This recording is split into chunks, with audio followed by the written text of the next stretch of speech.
semaine décisive pour les opposants et les partisans de la loi du plomb. Le Conseil constitutionnel doit se prononcer jeudi sur la recevabilité de ce texte censé faciliter le quotidien des agriculteurs en réintroduisant notamment de manière temporaire un néonicotinoïde interdit en France depuis 2020, l'acétamipride.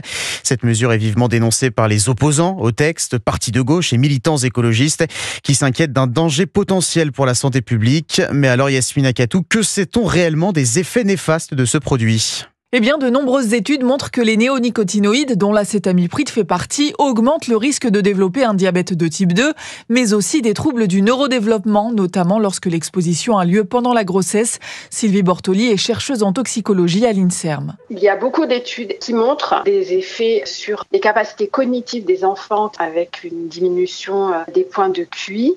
On a aussi observé une augmentation des cas d'autisme. L'Autorité européenne de sécurité des aliments juge que ces études ont été réalisées sur de petits groupes et ne constituent donc pas un argument suffisant pour prouver la toxicité de l'acétamipride. Même chose pour un potentiel effet sur les cancers.